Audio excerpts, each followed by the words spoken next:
O'zbekistonda ayol kuryerlarni qo'llab-quvvatlash dasturi ishga tushirildi. Loyiha ONA fondi hamda Yandex Uzbekistan bilan hamkorlikda amalga oshirilmoqda.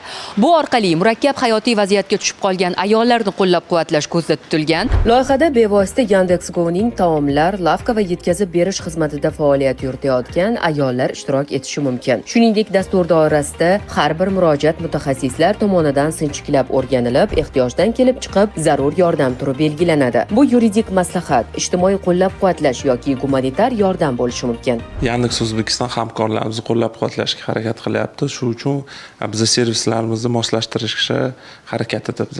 Bizda har xil yo'nalishda ijtimoiy loyihalarimizni ishga tushirganmiz.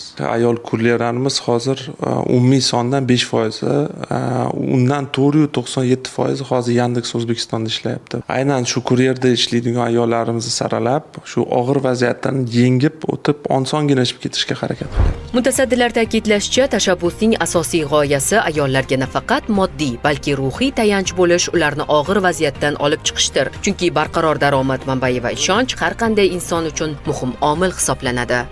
Ona jamoat fondi o'z nomi bilan Ona.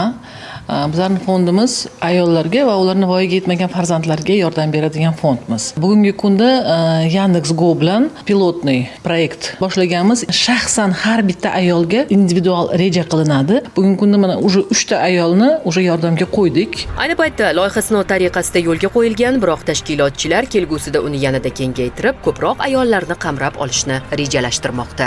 Nigora Elmurodova, Bobur Yo'ldoshev, Abbos O'tbosarov, Zamonaviy informatsion dasturi uchun.